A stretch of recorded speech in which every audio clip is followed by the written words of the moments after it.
Assalamualaikum warahmatullahi wabarakatuh. Alhamdulillah, summa alhamdulillah, alladzi alafa baina qulubikum fa asbahtum bi ni'matihi ikhwana. Asyhadu an la ilaha illallah wahdahu la syarikalah wa asyhadu anna Muhammadan abduhu wa rasuluh.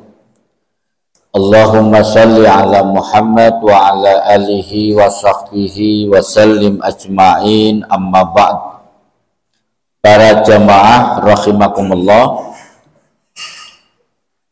ruame ini piring rek kelotak membuat perut saya jadi lapar, ini belum mulai ya. Baik, tema kita pada pagi ini tentang umat Islam di persimpangan jalan, di perapatan ya. Jadi dulu Buya Muhammad Nasir itu menulis buku Umat Islam di Persimpangan Jalan, di mana pada waktu itu dia bicara tentang kondisi Islam pada zamannya, bahwa Islam itu ada pada posisi antara kapitalisme dan sosialisme. Islam di tengah-tengah. Tantangannya adalah kapitalisme, sosialisme. Makanya kemudian ada tokoh namanya Hos Cokro Aminoto. Hos itu singkatan apa? Haji Omar Said Cokro Aminoto menulis buku Sosialisme Religius. Kalau awalnya sosialisme itu kan komunis, kapitalisme itu ya paham kapital, Barat Amerika, sosialisme Uni Soviet lah waktu itu.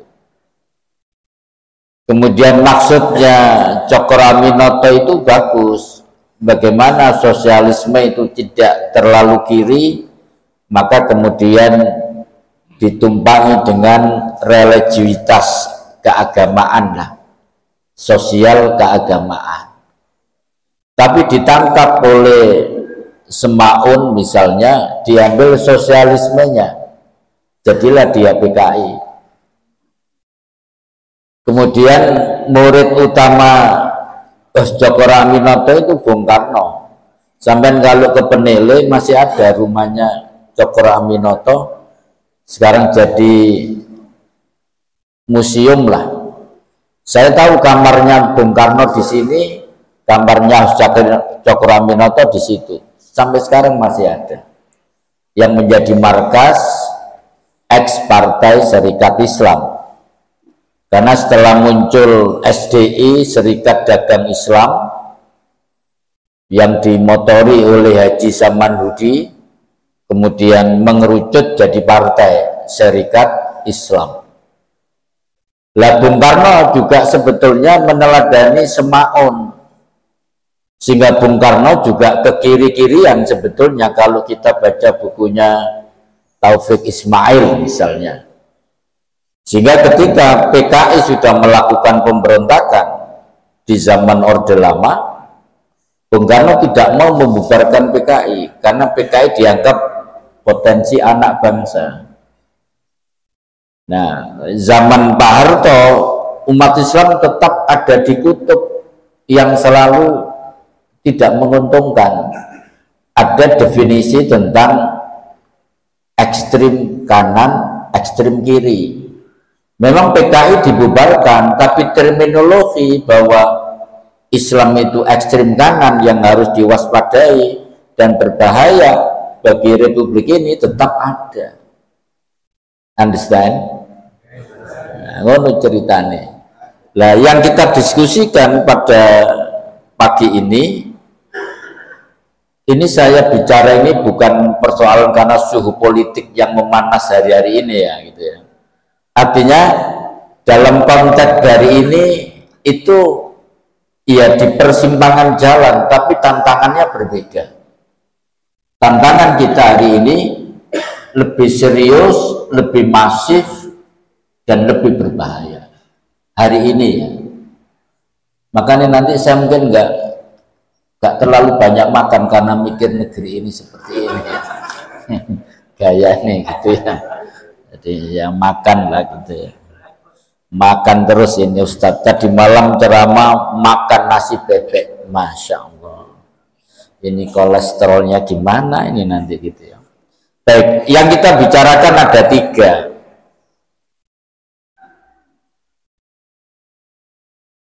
Jadi tantangan kita yang mungkin kita rasakan dan harus kita hadapi adalah pertama, munculnya pemimpin zalim. Wis tak zalim wis gak ada bahasa halus-halusan. Yang kedua, ada potensi perpecahan. Yang ketiga, munculnya generasi yang buruk. Nah, ini yang mau kita bicarakan. Mudah-mudahan cepat selesai dalam tempo yang sesingkat-singkatnya. Baik, pertama, munculnya pemimpin zalim. Nah ini setel lagi seanaknya. Hari ini viral di sosial media ketika pemuda menuntut mendemo terhadap rezim ini, anaknya hedon di Amerika, makan mewah, rotinya itu jutaan. Saya belum pernah makan itu juga sih. Baik, nah ini yang pertama.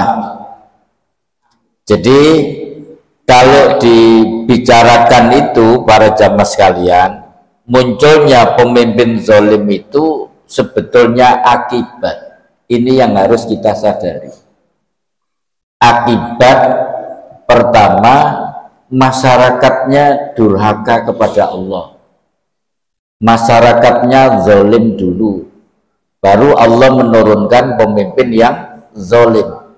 Sehingga pemimpin zalim itu representasi dari masyarakat yang zalim. Itu nanti yang diadili kita juga. Gara-gara kamu melakukan kedurhakaan, maka Allah menurunkan pemimpin zalim.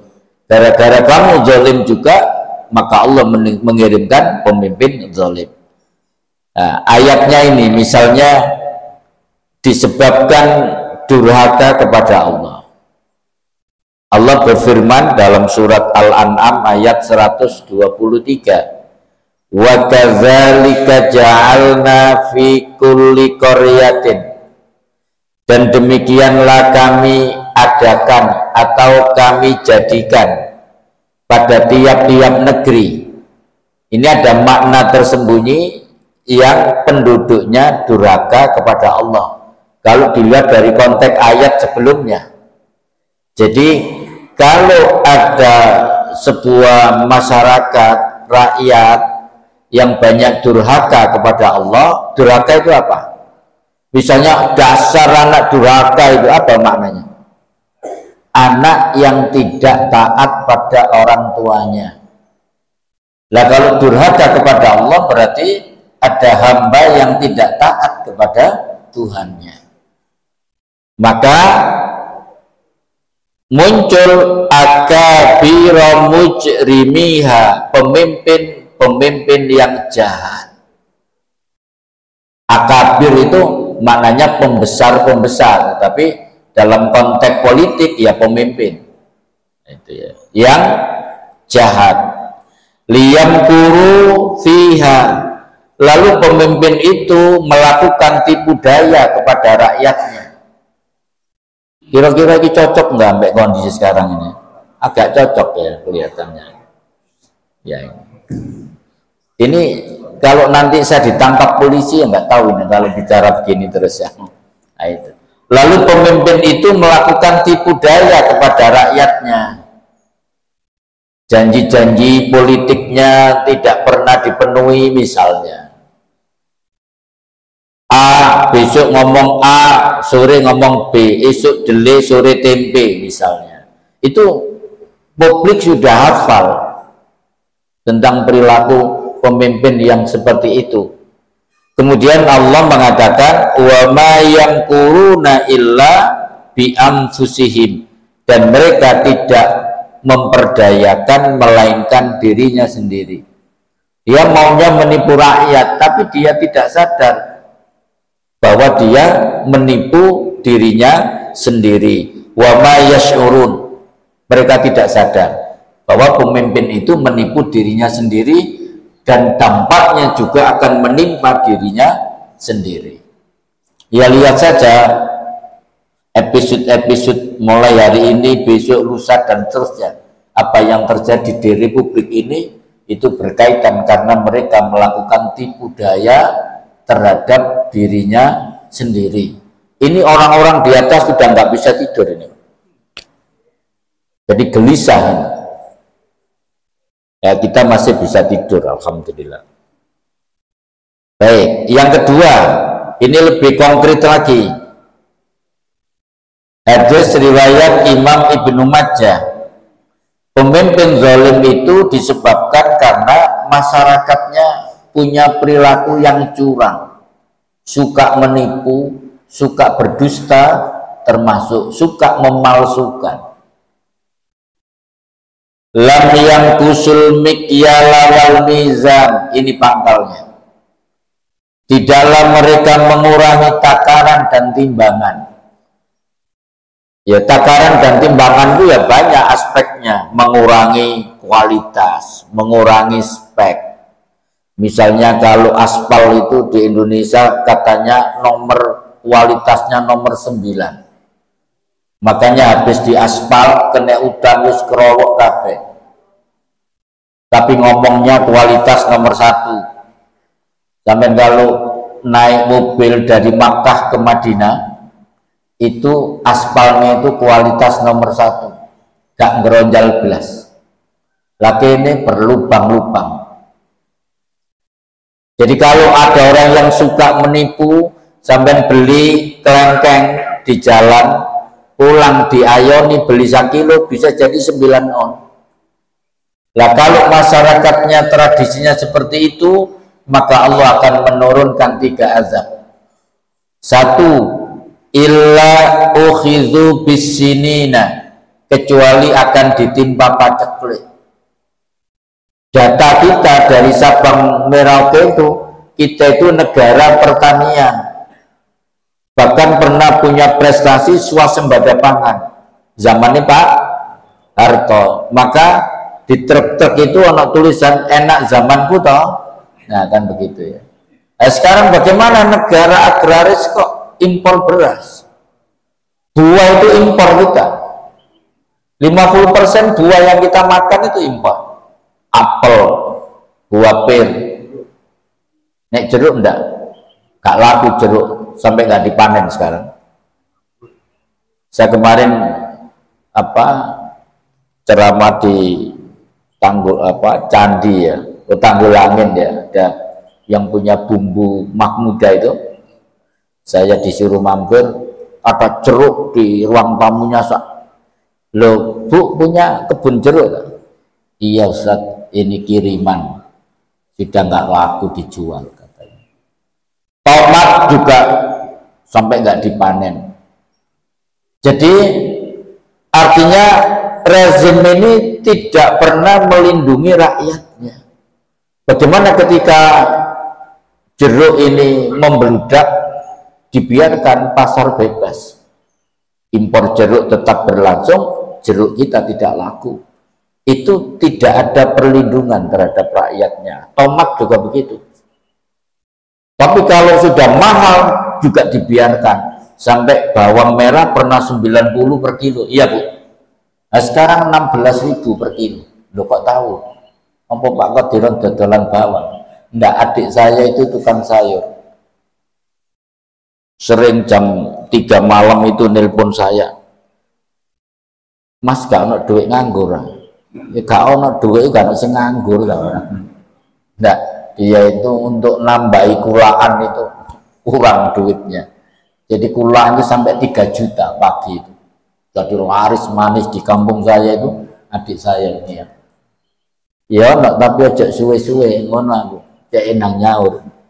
Nah, wasiddatil mauna, susah mencari penghidupan. Hari ini terjadi Pak di negeri kita ini. Anak saya itu iseng-iseng antri untuk daftar GoFood. Dia masih kuliah semester 3. Yang pertama dia pulaan pakaian bekas-bekas itu dijual di Embong Malang. Kalau hari Ahad pagi nggak puas, ini nggak ada modal segar, gaya bahasa ini. Ada, tapi akadnya pinjam, tanda tangan di atas materai. Saya bilang begitu, biar terlatih itu. Terus dia nyambi daftar GoFood itu loh, itu daftar sudah 3 bulan sampai hari ini belum dapat job. Artinya pekerjaan yang seperti itu saja sulit. Lalu saya tanya, namanya Mukhlas yang nunggu toko media idaman di Surabaya milik orang Masumi. Toko media idaman itu toko buku termurah. Bapak tahu, Pak Z yang punya tidak mengambil untung. Saya hanya berdakwah lewat buku, saya tidak bisa ceramah. Tapi nggak ada yang beli, buku tutup sekarang tokonya. Lah pegawainya itu namanya Mukhlas jadi ojol.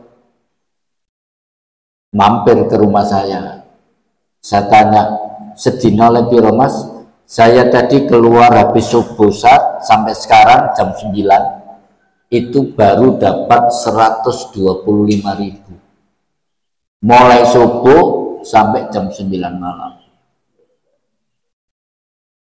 Dituntut seperti itu. Saya juga naik Grab dari stasiun ke sini Nirwana, anak saya. Ada orang tua jenggotnya putih nyupir, pensiunan bank di Surabaya. Bersih berapa Pak satu hari? Bersih rata-rata ya dapat 75 kalau santai. Bersih sudah dikurangi bahan bakar. Jadi artinya hari ini betul-betul terjadi di depan mata kepala saya sendiri, banyak masyarakat kita yang susah mencari penghidupan. Nah ini sebetulnya makna kemerdekaan itu apa sih sebetulnya? Makna kemerdekaan itu kalau bagi orang yang baru lulus S1 ya tersedianya lapangan kerja kan begitu. Bagi petani kan pupuk murah tidak langka kan begitu. Makna kemerdekaan bagi ibu-ibu itu kalau bapak-bapaknya gak kagain pola kan begitu. Nah ini susah. Nah yang ketiga ini yang kita bahas, wajauris sultani alaihim, dan kezaliman penguasa atas mereka. Jadi kita juga punya andil kalau tidak bisa jujur dalam kehidupan ini, itu berdampak kepada munculnya penguasa yang zalim. Jadi biar adil, kita juga mengakui, oh ini faktornya ini. Kenapa pemimpin zalim, kita menuding mereka, padahal rakyat punya potensi untuk melahirkan pemimpin zalim ketika tidak jujur dalam kehidupan ini. Kok sangat ini gak setuju nenek-nenek. Selanjutnya para jamaah sekalian, contoh pemimpin zalim. Fir'aun sebagai contoh pemimpin zalim. Jadi kalau kita bicara pemimpin zalim itu pengen tahu contohnya, ya Fir'aun itu. Fir'aun itu gelaran Raja Mesir, tapi Fir'aun yang dimaksud sebagai contoh pemimpin zalim itu adalah Raja Ramses II yang hidup pada masa Nabi Musa alaihissalam. Ini yang dimaksud itu. Inna fir'auna ala fil ardi, sesungguhnya Fir'aun telah berbuat semenang-menang di muka bumi. Sampai Fir'aun itu kalau dia nabrak hukum, misalnya ada keluarganya yang menjadi pemimpin kok tidak bisa, terhalang hukum, hukumnya yang dirubah. Itu Fir'aun. Itu Fir'aun yang kuru, bukan yang lemui. Nah itu ya. Wa ja'ala ahlaha syi'an, dan menjadikan penduduknya berpecah belah. Hari ini kita sedang menikmati itu para jamaah sekalian. Saya kasih contoh. Jadi Fir'aun itu mengangkat satu, menginjak satunya. Ini namanya politik belah bambu. Di Sidoarjo saja, sampai kalau tahu di Sidoarjo ya, itu NU Muhammadiyah itu semua dua-duanya dapat dana anggaran APBD. Tapi kalau NU dapatnya 12 miliar atau 14 miliar, Muhammadiyah separuhnya. Karena representasi umatnya katanya berbeda. Barusan teman-teman Nahdliyin dibangunkan kampus lantai 9 di Yogyakarta dari pemerintah. Tapi yang lain tidak dikasih apa-apa. Ini maksudnya ada yang dimanjakan, ada yang kemudian ada proses pembenturan misalnya. Jadi konflik PKB dengan PBNU itu by design Pak, bukan alamiah. Maka kalau kita membaca buku namanya The Clash of Civilization, Samuel Huntington, The Clash of Civilization itu maknanya benturan peradaban. Maka nanti buku itu kalau disimpulkan akan mengerucut ada benturan Barat dan Islam hari ini. Balawi dibenturkan dengan siapa? NU. Tesis dari Imaduddin Al-Bantani menulis untuk menolak bahwa Ba'alawi Habib itu mulai Habib Rizik sampai Habib Bahar itu tidak sampai kepada Nabi. Ini kata Ustadz Andri Kurniawan waktu ada camping di Pacet itu mengatakan untuk membenturkan ini sampai disediakan dana 20 T. Bukan daun itu. 20 triliun. Kemudian saya konfirmasi, saya barusan dari rumahnya. Saya ngajak teman-teman 6 orang, saya janjian, Ustadz saya ingin silaturahim. Silakan. Basa-basi sedikit saya tanya. Ternyata beliau ini dekat dengan, makanya kok kendel ngomong ya, dekat dengan Mabes Angkatan Darat sana. Dekat sekali. Makanya ngomong apa saja yo kendelai. Lah saya ini juga dekat dengan jaringan pusat. Pusat Sukodono situ, Polsek Sukodono. Baik, kemudian yastad'ifu ta'ifatan minhum, dengan menindas segolongan dari mereka. Jadi satu ditindas, satu diangkat tadi. Yudabbihu abna'ahu, menyembelih anak laki-laki mereka. Wa yastahyi nisa'ahum, dan membiarkan hidup anak perempuan mereka. Itu kalau diterjemahkan tafsirnya itu kan dari mimpi para pendekat orang dekat kerajaan bahwa nanti kerajaan ini akan ditaklukkan seorang laki-laki. Maka kemudian ambil jalan pintas, kalau gitu laki-lakinya dihabisi sejak lahir. Tapi lolos satu orang namanya Musa alaihissalam. Innahu kana minal mufsidin, sesungguhnya Fir'aun termasuk orang yang berbuat kerusakan. Apa saja dirusak, alam dirusak dengan tambang liar, tatanan hukum dirusak dengan kepentingan keluarga dan kroninya. Apa yang enggak dirusak? Anak-anak juga dirusak, anak-anak orang Islam. Dengan PP nomor 28 tahun 2024 bahwa anak-anak ini mau dibagi gratis alat kontrasepsi, betul? Dan legitimasi terhadap aborsi, padahal ini bertentangan dengan undang-undang di atasnya, namanya undang-undang perkawinan. Jadi waktu undang-undang itu diteken, berarti kan anak-anak itu alasannya kan kalau ditanya banyak anak yang hamil di luar nikah, remaja-remaja pada hamil, supaya nggak hamil dikai kondom. Itu kan sama begini kalimatnya, wahai pelajar-pelajar anak-anak SMP, kalian melakukan seks bebas tidak apa-apa, tapi yang aman, supaya nggak sampai hamil pakai kondom. Jangan khawatir, kondomnya gratis disediakan pemerintah. Kan ngono Pak maknanya, iya kan?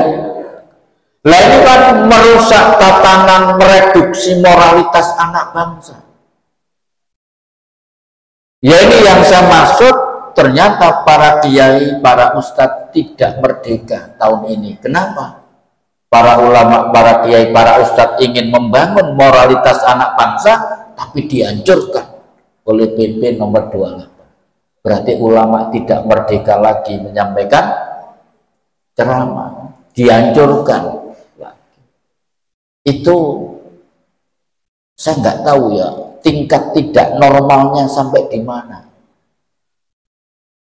Anak muda dikasih nggak dikai kondom, wis banyak perzinahan.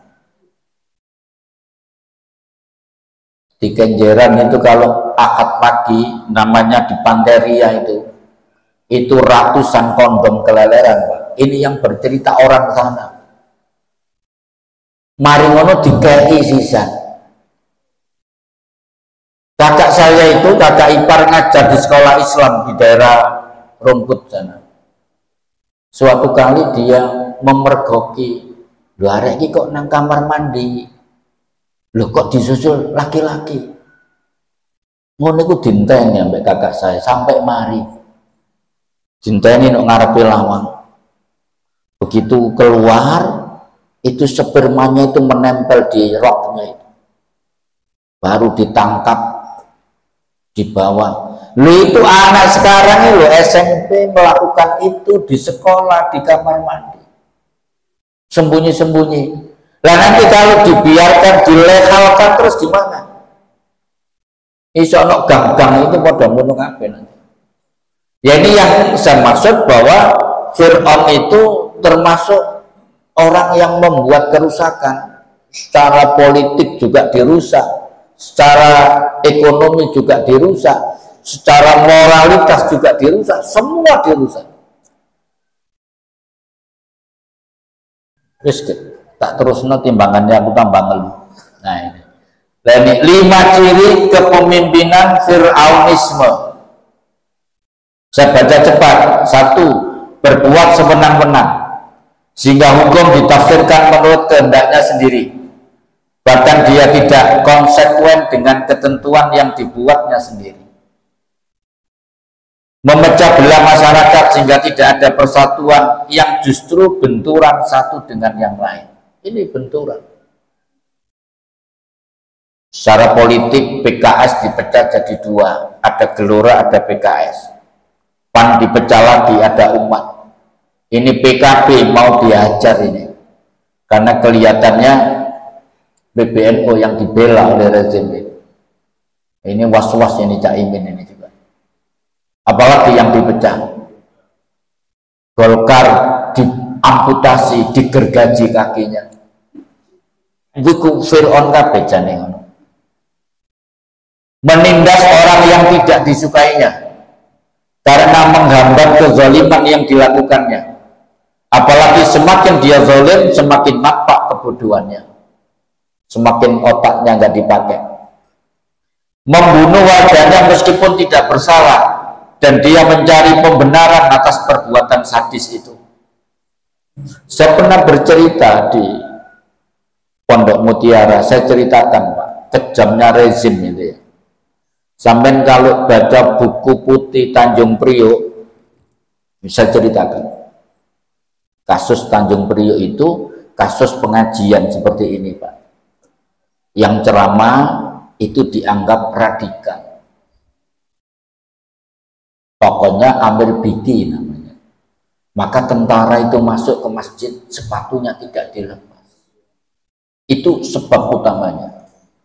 Kemudian menangkap ustadznya dan beberapa takmirnya, ditangkap, dibawa ke polsek. Singkat cerita, Amir Biki ini juga kena kasus mati juga, syahid juga.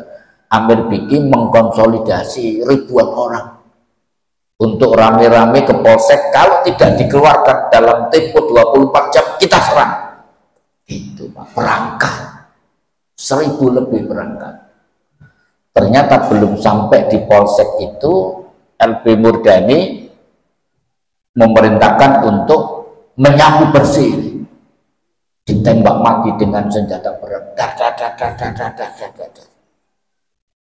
Maka hampir tidak tersisa orang yang mau ke polsek itu. Jalan itu jadi aliran sungai darah. Kemudian malam itu juga dia memerintahkan agar diangkat dengan bego mayat-mayat yang bergelimpangan ini, ditaruh di truk jomplangan itu, kemudian dibawa untuk dimakamkan dalam satu tempat. Jalan itu masih mengalir darah, selokan itu jadi darah yang mengalir. Yang kedua, LB Murdani kemudian memerintahkan untuk disemprot dengan pemadam kebakaran. Tes, bersih. Sudah bersih, dia pagi ikut penerbangan pertama ke Surabaya, kemudian ke Situbondo menemui Kiai Haji As'ad Samsul Arifin. Dia salaman di situ, berkunjung ke pondok, sarapan, seakan-akan tangan yang penuh dengan darah ini seakan-akan tidak membekas. Itu Pak ceritanya. Darah itu murah bagi rezim yang zalim ini. Kemudian kalau sampai mengikuti, Masya Allah, janda Amir Biki itu muslimah, anaknya dipondokkan ke Kiai Haji Nur Muhammad Iskandar, yang pada waktu itu ceramah rutin tafsir Ibnu Katsir di RCTI. Maka kemudian ditelepon agar datang ke hotel, dinikahi tanpa saksi, tanpa wali, oleh Kiai Haji Nur Muhammad Iskandar, yang belum ada kiai punya mobil Pajero, dia pakai mobil Pajero. Dikenal di Jakarta dengan Kiai Pajero, pondoknya besar. Maka malam itu dinikahi. Ketika ditanya oleh janda Amir Biki, kok nggak ada wali, nggak ada saksi? Ada kitabnya, ini dasarnya, tidak masalah. Maka malam itu ada hubungan suami istri. Akad nikahnya yang malam itu soto, karena dia ada undangan ceramah, ditinggal Pak di hotel wanita ini. Sejak itu sudah tidak pernah dihubungi lagi. Bayangkan Pak, jahatnya ulama itu kalau sudah jahat. Maka lama-lama 1 bulan 2 bulan kok gak di wis mari dirapi kok ditinggal jahat. Maka dia mengungkapkan kasus itu di majalah Tempo. Dimuatlah jadi laporan utama majalah Tempo. Akhirnya kiai ini tidak diadili Pak, cuma tidak boleh ceramah di RCTI. Itu republik ini seperti itu cara memperlakukan orang yang dianiaya secara moral oleh seseorang tadi. Loh sampai kok roh Pak, ya roh ae ngaku ae. Itu di Tempo. Itu. Makanya hari ini Tempo yang terbit 4 Agustus karena banyak bicara tentang rezim hilang di pasaran. Saya mencari Tempo terbitan Oktober minggu pertama nggak ada. Dicetak lagi, hilang lagi. Akhirnya Tempo nggak kehilangan akal, dicetak online lewat YouTube internet. Silakan baca Tempo online terbitan minggu pertama, kalau nggak salah tanggal 4 Oktober. Itu banyak bicara tentang kebobrokan rezim ini. Ambaan gede aku gambarannya lagi. Membunuh warganya meskipun tidak bersalah tadi. 5, terus melakukan kerusakan di muka bumi, baik merusak lingkungan hidup maupun merusak peradaban manusia, moralitas tadi termasuk. Nah ini Fir'aun, Pak. Fir'aun dulu, Fir'aun zaman ini mirip-mirip bisa dikit, hanya beda bajunya, kostumnya, tapi kepalanya sama isinya. Baik, kalau sudah siap rawonnya diberitahu, saya hentikan pengajian. Baik, yang ketiga disebabkan maksiat. Pemimpin zalim itu karena banyak maksiat. Wa kadzalika nuwalli ba'dadh zalimina ba'dha bima kanu yaksibun. Dan demikianlah kami jadikan sebagian orang-orang yang zalim menjadi pemimpin atas sebagian yang lain disebabkan apa yang mereka lakukan, karena perbuatan publik yang buruk itu tadi. Kemudian apa solusinya kira-kira? Ya ini, manuzilal bala illa bizambin. Tidaklah musibah itu turun melainkan karena dosa. Ya, pemimpin zalim itu kan musibah, itu turun karena dosa. Wala rufi al bala illa bitaubatin. Dan tidaklah musibah tersebut hilang kecuali dengan taubat. Ali As-Sabuni yang menyusun tafsir namanya Safatut Tafasir, itu disertasi di Mesir, kebetulan satu kelas sama Profesor Umrawi. Ali As-Sabuni itu menulis disertasinya dalam bentuk tafsir, namanya As-Safatut Tafasir. Sebetulnya ini bukan tafsir tapi ensiklopedia tafsir. Nah, dia mengatakan persis ini. Jadi kalau sebuah tatanan masyarakat itu dipimpin oleh orang yang zalim, maka penduduknya harus banyak istighfar, bertaubat, maka Allah akan mengganti pemimpin zalim itu dengan pemimpin yang baik. Jadi hari ini mestinya kita melakukan taubat nasional supaya Allah mengganti pemimpin yang zalim dengan pemimpin yang baik. Nah ini kalau betul MK itu DPR tidak jadi mengalunir mengganti lah gampangannya ya tentang keputusan MK, karena sudah nggak ada sidang paripurna lagi, maka aturan MK itu berlaku, kemungkinan orang-orang baik akan bisa muncul untuk mencalonkan gubernur di pilkada masing-masing. Nah ini ada peluang untuk memperbaiki kondisi masyarakat kita. Makanya dari Sidoarjo kalau bisa adalah salah satu jamaah sini yang daftar, jadi itu nggak ada sama sekali jamaah kita. Kalau terpaksa nggak ada yang daftar, saya daftar sendiri. Baik, yang kedua sekarang ini Pak, ada potensi at-tafriqah.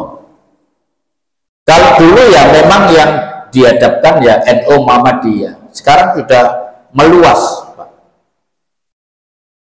Jadi dibenturkan Muhammadiyah dengan Salafi misalnya, itu juga by design sebetulnya. Ada orang itu yang disuruh bicara bid'ah dari Sabang sampai Merauke, bid'ah terus terminologinya, suka mengkafirkan terus, sampai Ustadz Adi Hidayat dikafirkan oleh seorang Ustadz alumni Saudi yang kuliah S2-nya jurusan teknik industri. Itu terjadi, dibenturkan, dibid'ahkan, dikafirkan, disesatkan. Nah kalau itu nggak berubah gaya ceramah dengan terminologi itu, yang memang benturan. Kalau tema yang lain kan, nggak ngono maksudku. Nah itu berarti ternyata di kalangan internal umat Islam sendiri itu memang menjadi ibarat orang itu masuk ke lubang mulut buaya, masuk dibenturkan, bicara begini, nggak pernah ada ketemunya. Nah ini saya agak menyayangkan sebetulnya. Terus saya lihat di sosial media ya, di YouTube itu terang-terangan itu kalau ya orang NU dihajar, dibid'ahkan, orang Muhammadiyah juga dihajar, semua dihajar. Wah ini berat ini para rawuh. Saya lanjutkan sedikit ya, sambil menunggu rawonnya diingat. Ya ini, lah perpecahan di kalangan umat Islam ini juga bagian dari azab. Kalau kita bicara Quran ya, misalnya surat Al-An'am ayat 65, Qul, katakan Muhammad, huwal qadiru ala ayyab as'alaikum azaban, dialah yang kuasa mengirimkan azab kepadamu. Pertama, min fauqikum, azab dari atas. Ya ini kita perlu banyak membaca khazanah tafsir itu karena ini penting. Azab dari atas itu para mufassir termasuk Ibnu Katsir menafsirkan ya azab dari atas itu bisa angin puting beliung menimbulkan kerusakan, bisa hujan menimbulkan banjir. Itu makna yang sangat normatif. Tapi ada orang yang menyaksikan turunnya ayat dan menyaksikan Nabi menyampaikan ayat dan masih kerabat Nabi, namanya Ibnu Abbas. Menulis tafsir hanya satu jilid, Al-Mikbas fi Tafsiril Quran namanya. Dia menerjemahkan azab dari atas itu penguasa yang zalim yang menyengsarakan rakyatnya. Kan beda ini tafsirnya. Nah saya jelas milih yang ini, bahwa azab dari atas itu munculnya pemimpin zalim yang menyengsarakan rakyatnya. Itu azab dari atas. Kemudian au min tahti arjulikum, atau dia atau dari bawah kakimu. Azab dari bawah itu apa? Ya gempa bumi, tanah longsor, makna normatifnya.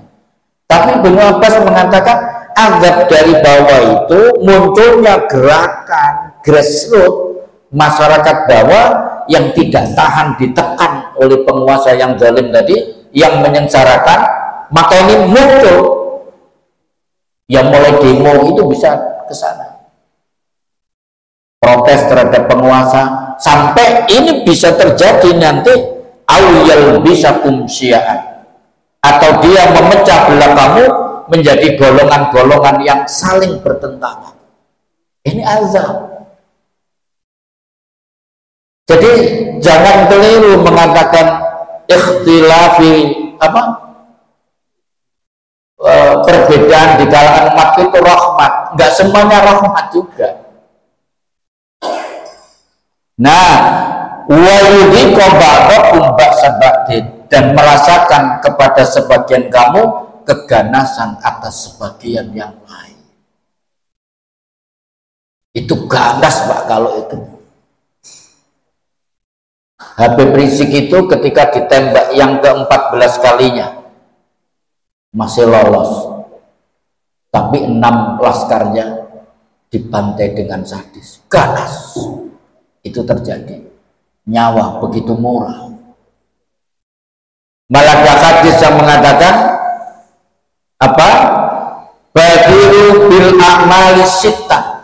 Cepat-cepatlah kamu beramal dengan amal yang baik sebelum datangnya 6 perkara. Yang pertama itu apa? Imaratus sufaha, datangnya seorang pemimpin yang bodoh. Itu pemimpin yang bodoh itu turunannya nanti sampai menganggap darah itu ringan, membunuh itu biasa. Itu kalau dibaca lengkap hadisnya. Jadi pangkal dari masalah ini adalah imaratus sufaha, seorang pemimpin yang, kalau bahasanya Rocky Gerung itu pemimpin yang dungu, bukan pemimpin yang cerdas. Perpecahan juga menjadi ciri kemusyrikan. Jadi kalau memang suka berpecah dan ingin berpecah dan menganggap dirinya paling benar, yang lain salah, itu ciri kemusyrikan. Hati-hati. Wala takunu minal musyrikin, Dan janganlah kamu termasuk orang-orang yang mempersekutukan Allah alias musyrik. Minalladzina farraqu dinahum, yaitu orang-orang yang memecah belah agama mereka. Wa kanu syi'an, dan mereka menjadi beberapa golongan. Kullu hizbin bima ladaihim farihun, tiap-tiap golongan merasa bangga dengan apa yang ada pada golongan mereka. Ini kan terjadi ketok welo-welo sampai klimaknya jangan ngaji pada ustadz yang tidak sunnah. Saya masuk tidak sunnah itu. Terus di dalam sendiri itu Masya Allah berbeda juga. Ini potret kita hari ini. Kalau tidak ada yang mulai menyadari kondisi umat ini semakin menganga, betul. Semakin tidak bisa dipertemukan. Karena ketemu ini, saya tuh ngelola dana milik orang kaya. Sekarang sudah nggak dipercaya. Pertama kalimatnya begini, Ustadz, pastikan dana ini tidak jatuh pada tangan ahlul bid'ah. Itu kriterianya di mana Pak meneliti itu Pak? Wong ini lu fakir, miskin, yatim. Juga seperti kita yang sholat berjamaah tepat waktu, ngaji Al-Quran tiap hari. Dari mana saya mengelola ini? Kalau dia ahli bid'ah itu gak oleh kabeh gitu. Sampai segitunya beribis milih saya mikir itu, ya Allah. Terus gak dikei, gak paten, wong ini alamatnya untuk anak yatim, untuk beasiswa, untuk janda. Cik dipeseni kayak ngono kan angel tuturane. Bayangkan itu rambutku tambah putih nek ngene carane urip. Yang terakhir Pak, sebagai penutup, waktunya kurang 5 menit. Jadi problem kita hari ini yang disebut umat Islam di persimpangan jalan itu munculnya generasi yang buruk dan diperburuk oleh situasi dan kondisi, oleh rezim yang imaratus sufaha tadi, rezim yang dungu tadi memperburuk situasi ini. Generasi yang buruk itu disebut oleh Allah dalam Al-Quran surat Maryam ayat 59. Fakhalafa min ba'dihim khalfun, maka datanglah sesudah mereka pengganti yang buruk. Jadi ini pasca kenabian zaman keemasan Islam itu prediksi Nabi akan muncul generasi yang buruk. Indikatornya ada 2. Pertama, adha'us sholat, yang menyia-nyiakan sholat. Betul nggak? Walaupun belum ada data resmi bahwa sekarang anak muda itu banyak yang tidak sholat, walaupun belum ada risetnya, tapi saya berani mengatakan itu anak muda hari ini banyak yang tidak sholat. Karena tidak sholat, sementara sholat itu inna sholata tanha anil faksai wal munkar, karena sholat itu mencegah perbuatan keji dan mungkar, termasuk zina, miras itu keji, narkoba itu keji. Maka yang kedua, wattaba'us syahwat, dan memperturutkan hawa nafsunya. Akhirnya kemaksiatan tingkat tinggi terjadi. Hari ini di Bui, kalau 30 tahun yang lalu orang masuk Bui itu umurnya di atas 40 tahun. Ini ada risetnya. Tapi setelah hari ini anak yang masuk di penjara itu rata-rata 17 tahun sudah masuk penjara. Saya membuktikan sendiri. Jadi di Polsek Sukodono itu ada anak-anak yang dipenjara sebelum disidangkan oleh Pak Haji Slamet yang punya rumah sakit Rahman Rahim di Sukodono itu. Dikai nasi tabokan, sering dia ke penjara ini ngasih nasi tabokan. Nasi tabokan itu nek mari mangan ditaboki.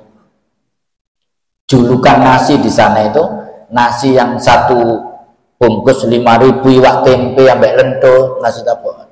Bawa 10, kadang 15. Ustaz ayo melok Ustaz. Tepun ya Pak. Niki lho ngeteraken. Laki perempuan tak tanya, aku kan guru Pak. 35 tahun saya jadi guru. Saya melihat wajahnya itu wis hafal. Iki si SMP kelas 3. Iki si SMA lah iki. Saya tanya, kamu apa Mbak kasusnya? Narkoba Pak. Sampean? Podo Pak. Sampean narkoba. Anak yang seharusnya masih harus sekolah sudah jadi bandar narkoba. Bayangkan. Mohon maaf ya kalau ada polisi ya. Tidak seluruh polisi itu buruk. Tapi dalam hadis, kalau zaman imaratus sufaha itu munculnya polisi jadi panglima. Jadi polisi disebut dalam hadis. Ternyata data tentang narkoba itu sudah ada, Pak. Wallahu alam benar apa tidak. Ini cerita kawan saya. Memang bingung Pak narkoba itu. Oleh rezim ini. Kapan ditangkap, kapan diculno, kapan ditangkap, kapan diculno. Sampai balapan liar itu yang mengerikan. Itu mohon maaf katanya sebelum membuktikan. Makanya katanya. Karena ini kalau saya ngomong pasti ini ada dalil hukumnya. Katanya, rumornya itu bayar loh Pak. Misalnya di Porong itu di jam 4 sampai jam 5 itu regane piro? Oh regane di bypass Krian mengerikan Pak. Saya ceramah ke Gresik lewat tol Krian dicegat Pak di bypass itu. Nunggu balapan ratusan yang menjadi saksi dan katanya ini taruhannya itu besar Pak. Puluhan juta itu. Bayangkan generasi kita hari ini. Begitu selip mati. Nah ini anaknya sopo kira-kira. Saya pikir anaknya orang Islam juga. Fasaufa yalqauna ghayya, maka mereka kelak akan menemui kesesatan. Baik. Yang terakhir Pak. Yang dimaksud adra'us shalah menurut tafsir menyia-nyiakan sholat itu pertama meninggalkan sholat. Anak-anak muda banyak yang meninggalkan sholat. Melakukan sholat di luar waktunya termasuk sholat subuh meh jam 6, sholat duhur meh asar, asar meh maghrib dan seterusnya. Suka mengakhirkan sholat. Yang penting sah. Fikihnya kan begitu. Yang penting sah. Bahaya ini. Tidak melaksanakan syarat dan rukunnya. Sholat bawang terus di Blitar ada terawih 7 menit tuntas 23 rakaat. Dan ulama-ulama mereka mengatakan sholat ini sah. Ya sah, tapi tidak punya bobot nilai. Ya sah. Nah kalau dilegitimasi, makanya ulama-ulama seperti Yusuf Qaradawi mengatakan fikih itu kalau dibiarkan telanjang tidak ditumpangi dengan moralitas, dengan adab, makanya adab di atas fikih. Kalau fikih di atas adab, banyak orang benar sah agamanya, ibadahnya tapi jahat. Sepenting zakat walaupun barang buruk sah, tapi barang buruk yang dizakat. Itu tadi. Yang penting sah sholatnya, bukan. Lah adabnya apa? Pantes tak ente menghadap Allah kayak ngono itu pantes tak. Bapaknya disenai, Pak dari duit, Pak dari duit, pantes enggak? Pak, duit enggak Pak? Butuh duit aku Pak, beda enggak? Lalu, ya Allah, disentak ya Allah, ya Allah, ya Allah. Kok aku jadi Allah ya ngamuk itu kira-kira. Nah, tidak khusyuk dalam sholatnya. Nah ini masuk ada sholat. Itu ya. Barangkali ini yang bisa saya sampaikan. Ini penutupnya. Ada ulama namanya Hasan Al Basri. Ini ulama tabi'in. ulama dari kalangan sufistik mengatakan, jika kamu ingin Allah berbicara denganmu, maka bacalah Al-Quran. Itu Allah sedang berkata-kata kepada kita. Jika kamu ingin bicara dengan Allah, kamu ingin bicara dengan Allah, maka sholatlah.